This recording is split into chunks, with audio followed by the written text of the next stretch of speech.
Happy first 100 days. Before we begin, I want to acknowledge that the bipartisan Take It Down Act passed the House last night. This important legislation was championed and guided through Congress by our wonderful First Lady, Melania Trump, including through her direct advocacy on behalf of survivors during her passage efforts. The Take It Down Act criminalizes the publication of non-consensual intimate imagery and requires social media and similar websites to remove such content within 48 hours of notice from a victim.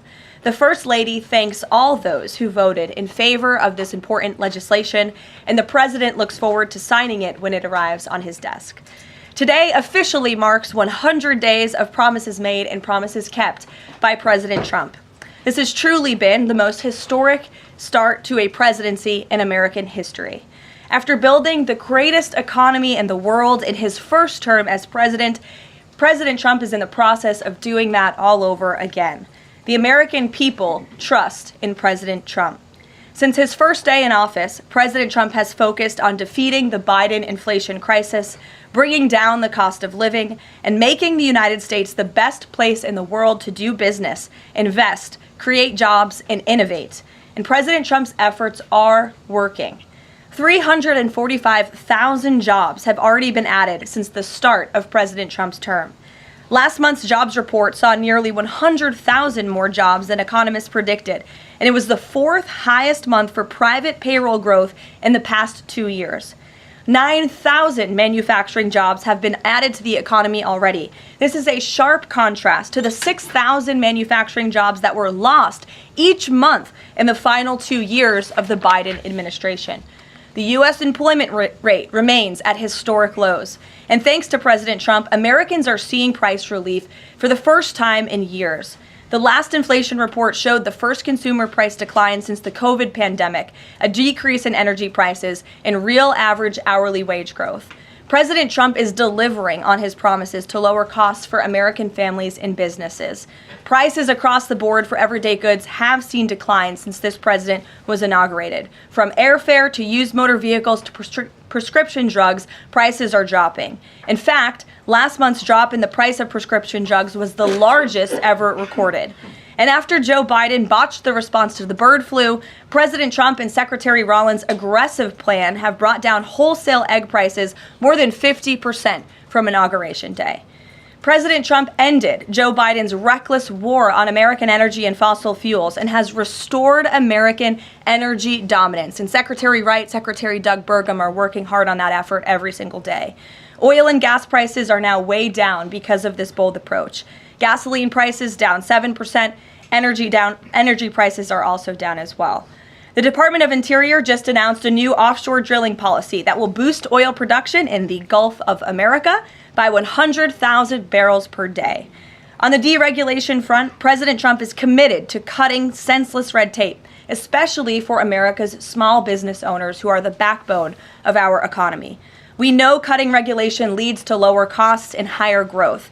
The mass deregulation effort by this administration will help usher in the golden age of America, which is underway.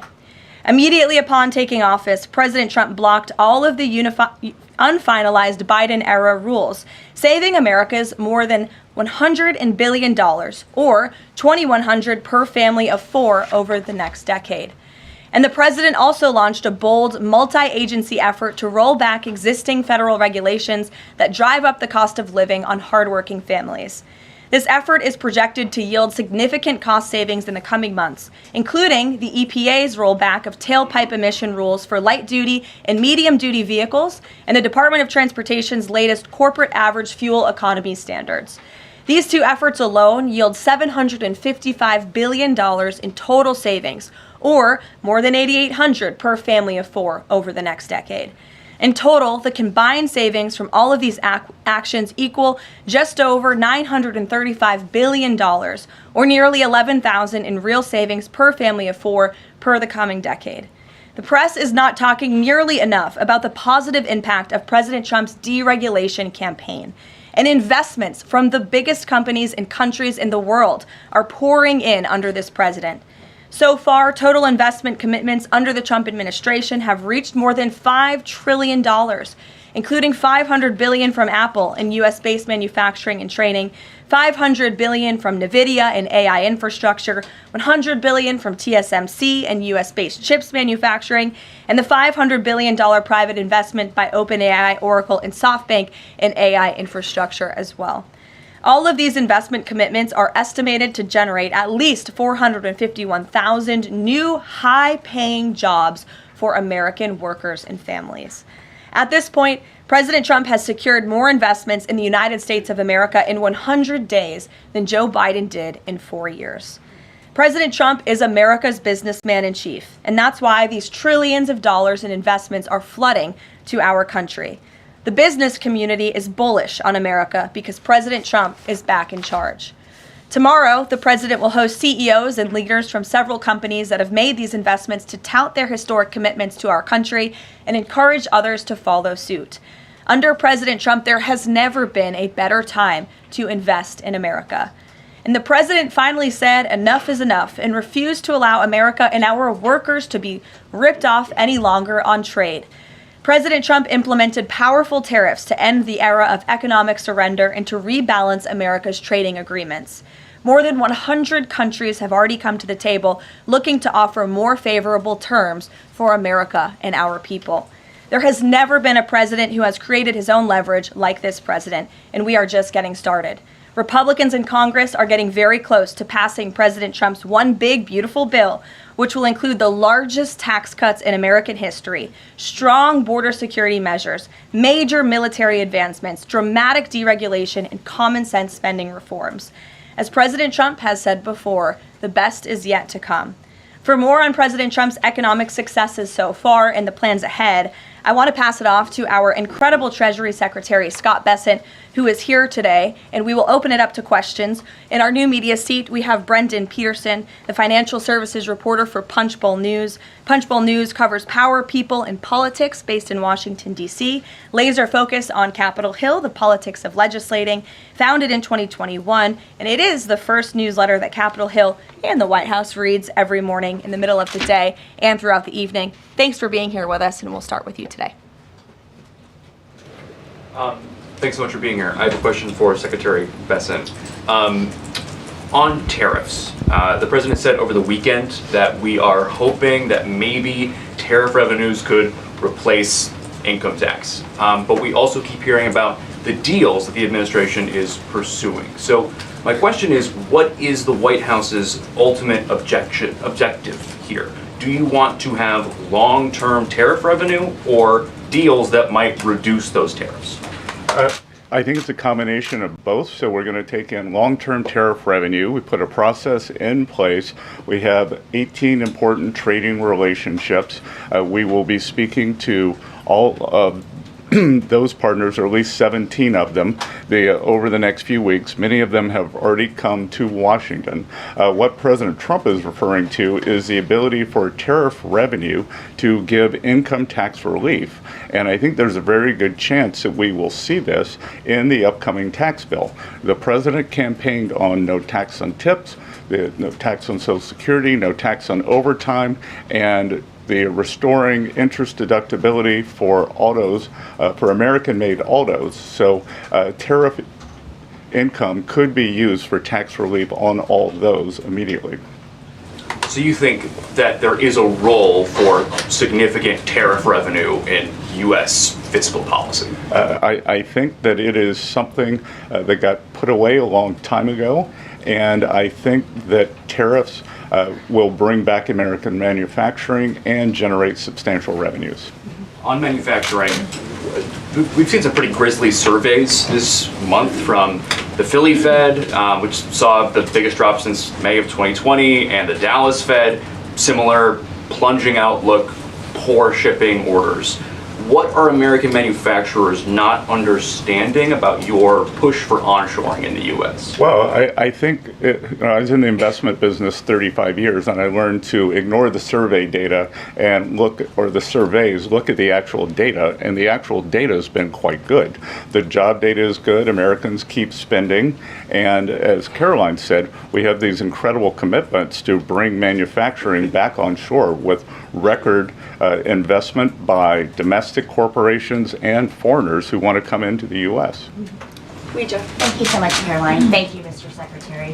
The Chinese continue to say that the U.S. and China are not engaged in any consultation or negotiation on tariffs. You recently said you've talked to your counterpart, but more about, quote, traditional things like financial stability. So can you clarify, is the administration talking to Beijing specifically about tariffs or not? Well, we're not going to talk about who's talking to whom, but I think that, over time we will see that the Chinese tariffs are unsustainable for China. I've seen some very large numbers over the past few days that show if these numbers stay on, Chinese could lose 10 million jobs very quickly, and even if there is a drop in the tariffs, that they could lose 5 million jobs. So remember that we are the deficit country.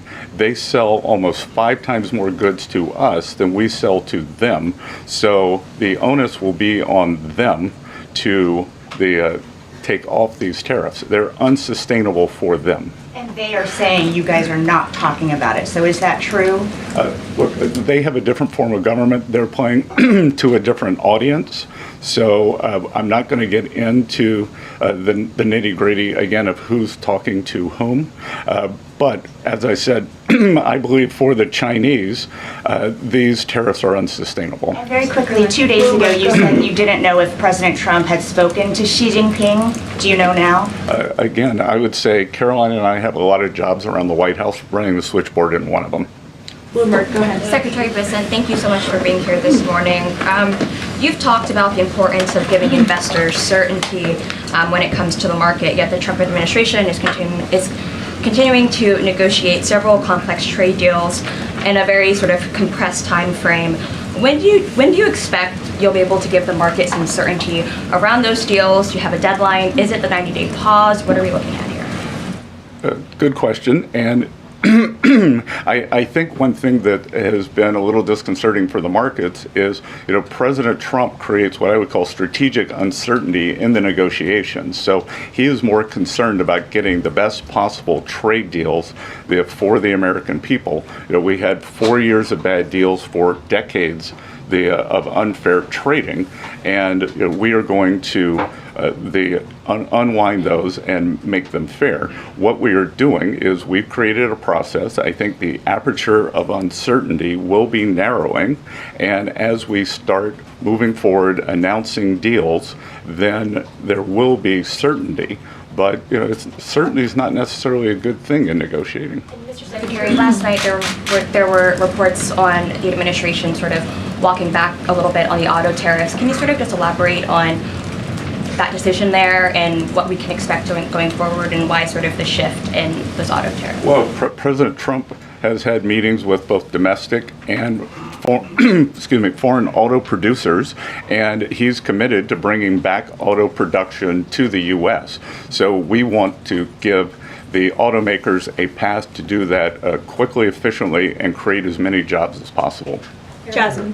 Thank you so much, Caroline. Thank you, Secretary. Back on China, does the administration anticipate supply chain shocks or supply shocks coming now that cargo shipments from China are significantly down? And if so, are there plans in the process of how to address that? I wouldn't think that we would have supply chain shocks, and I think retailers have managed their inventory in front of this. I speak to dozens of companies, sometimes daily, but definitely weekly, and they know that President Trump is committed to fair trade and have planned accordingly.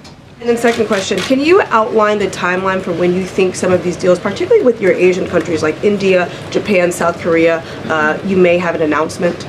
I'm glad you brought up our Asian trading partners and allies. They have been the most forthcoming in terms of doing the deals. As I mentioned, Vice President Vance was in India last week. I think that he and Modi made some very good progress, so I could see some announcements on India. I could see the contours of a deal with the Republic of Korea coming together, and then we've had substantial talks with the Japanese. Andrea. Secretary Bessent, just continuing on the path of the sort of progress. You said yesterday, I think, that it was could happen as early as this week or possibly next week. Can you give us a bit of a timetable? And then I wanted to ask about South Korea specifically. They've said that they probably won't be able to make a comprehensive deal until early July because of their elections. Japan also has elections. And to what extent are domestic factors complicating your efforts? Canada just had an election. Are you seeing that you might have to think about delaying the 90 days? Well, I would actually take the opposite tack, that I think from our talks that these governments actually want to have the framework of a trade deal done before they go into elections to show that they have successfully negotiated with the United States. So we are finding that they are actually much more keen to come to the table, get this done, and then go home and campaign on it. Sean? I'm sorry, did you have a comment on whether something could happen this week or next week? For a deal. So, you said yesterday. Again, I think that we are very close on India. And in India, just a little inside baseball, India, in a funny way, is easier to negotiate with than many other countries because they have very high tariffs and lots of tariffs. So it's much easier to confront the direct tariffs when as we go through these unfair trade deals that have been put in over decades, that the non-tariff trade barriers can be much more insidious and also harder to detect. So a country like India, which has the posted and ready tariffs, it's much easier to negotiate with them. So I think the India negotiations are moving well. Sean, go ahead. Hi, Mr. Secretary. So it was reported this morning that Amazon will soon display a little number next to the price of each product that shows how much the Trump tariffs are adding to the cost of each product. So isn't that a perfect crystal clear demonstration that it's the American consumer and not China who is going to have to pay for these policies? I will take this since I just got off the phone with the president about Amazon's announcement. This is a hostile and political act by Amazon. Why didn't Amazon do this when the Biden administration hiked inflation to the highest level in 40 years? And I would also add that it's not a surprise because, as Reuters recently wrote, Amazon has partnered with a Chinese propaganda arm. So this is another reason why Americans should buy American. It's another reason why we are onshoring critical supply chains here at home to shore up our own critical supply chain and boost our own manufacturing here. Is Jeff Bezos still a Trump supporter? Look, I will not speak to the president's relationships with Jeff Bezos, but I will tell you that this is certainly a hostile and political action by Amazon. And Secretary, if you have anything to add. Yeah, I would also add that the bringing down the terrible Biden inflation has been a priority for the first 100 days of the Trump administration, and President Trump has done a great job of leading that since January 20th. Interest rates, mortgage rates are down, gasoline and energy prices are down. We're expecting the further decreases. And as Karoline said, the big tax on consumers that goes unnoticed is deregulation or regulation, and we are deregulating and bringing that down. So, from a household income point of view, we would expect real purchasing increases. We've seen them over the first 100 days, and we would expect that to accelerate.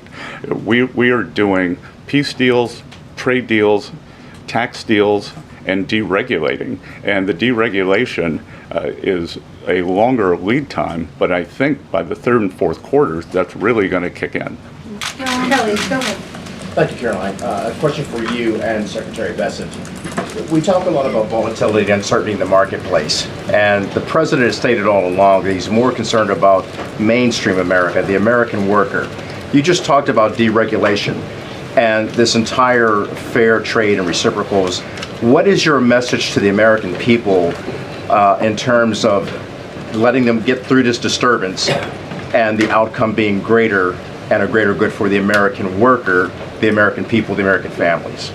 I would say trust in President Trump. There's a reason he was reelected to this office. It's because of the historic success of his economic formula in the first term. And as I laid out at the beginning of the briefing and the Secretary has talked about and the President talks about every day, there's a proven formula that works.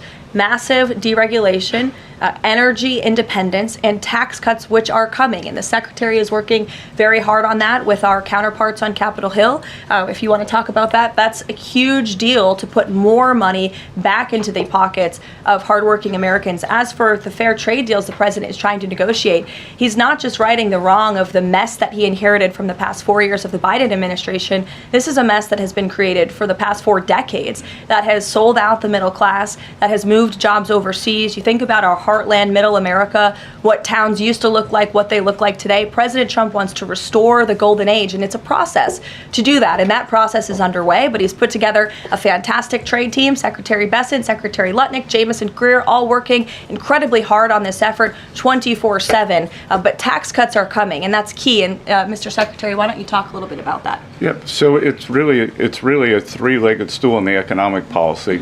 It's trade, it's tax, and it's deregulation. So we are in the midst of addressing, as Karoline said, these long-term trade imbalances. The tax bill is going much better than I would have thought when I took office on January 28th, and that's through President Trump's leadership. That Speaker Johnson, Leader Thune are united. Speaker Johnson, we had a very good meeting yesterday with somebody called the Big Six, NEC Director Kevin Hassett, myself, Speaker Johnson, Leader Thune, Committee Chairman Jason Smith, and Senator Crapo.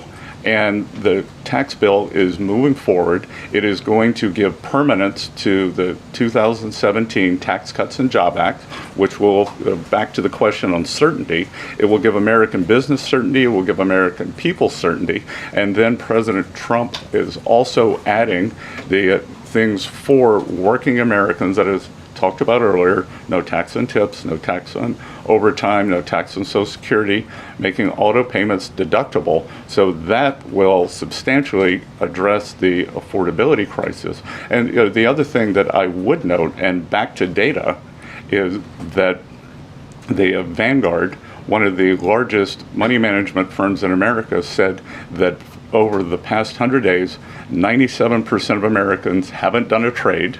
And in fact, individual investors have held tight while institutional investors have panicked. So individual investors trust, investors trust President Trump. Megan, in the back. Thank you both. Can you detail for us exactly what we should expect as far as relief on the auto tariffs front? And then further, Mr. Secretary, should we expect other industries to also get relief the way we've now seen for auto and tech as well? I'm not going to go into the details of the auto tariff relief, but I can tell you that it will go substantially toward reshoring American auto manufacturing. And again, the goal here is to bring back the high quality industrial jobs to the U.S. President Trump is interested in the jobs of the future, not the jobs of the past. We don't need to necessarily have a booming textile industry like where I grew up again, but we do want to have precision manufacturing and bring that back. And another important, very important function of this that does not get talked about enough is national security. President Trump, his overriding the concern and belief is that economic security is national security is economic security. And we saw during COVID that our supply chains got cut off.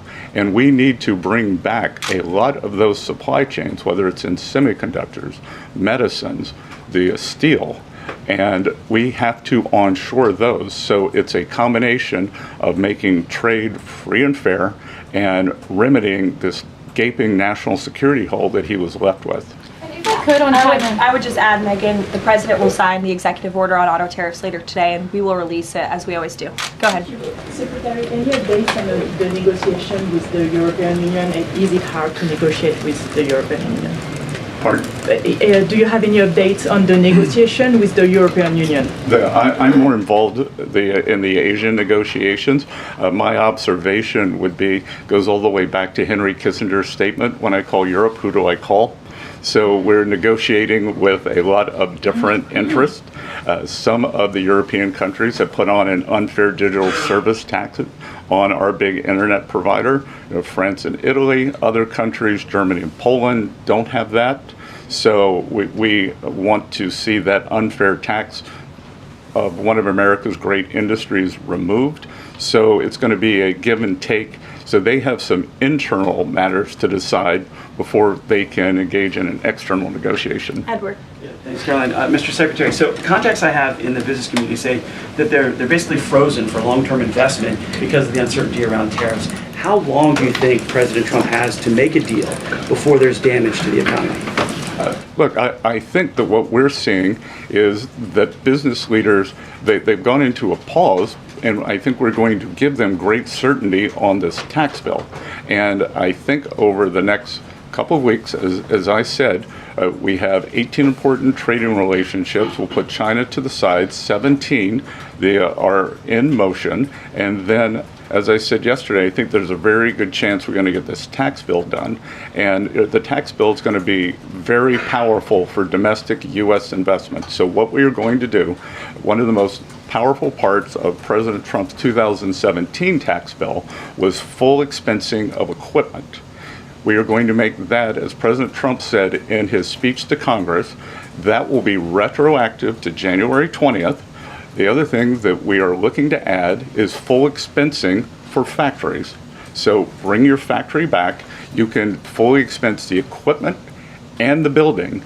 We will couple that with deregulation, cheap energy, and regulatory certainty, and that will continue to make the U.S. the greatest destination for domestic and foreign investment. And the president, well, if I can follow, just the president said that world leaders would like to meet with him in Rome, in Vatican City, about trade. Other than President Zelensky, who did the president meet with, and about trade, and when could we get some of those deals? The president met with President Zelensky, as you know, which we talked about, and the president continues to be engaged with his fellow fellow leaders around the world in the European Union. You've seen many of them visit the White House. I want to harp on, in closing, the point the Secretary just made. On the campaign trail, the president promised the American public that he was going to make America the best country in the world to do business again. The lowest taxes, lowest regulation, lowest energy costs of anywhere in the world. And if you do business in the United States, you won't pay a tariff, you won't pay a price. That's not just good for companies around the world, but it's good for the American worker. That's what this team is focused so hard on every day. We have work to do. The golden age of America is underway. But as I pointed out in the beginning, there's a lot of reason for the American consumer, the American CEO, the American small business owner to be confident and optimistic about this president and where we're headed. So you will hear more from the president himself later this evening. He is traveling to Michigan, as you all know. He'll make a stop at the Air Force Base with Governor Whitmer, and then we will head to a rally tonight where you'll hear more from him directly. So we'll see you in Michigan. Thank you, guys. Thank you, Caroline.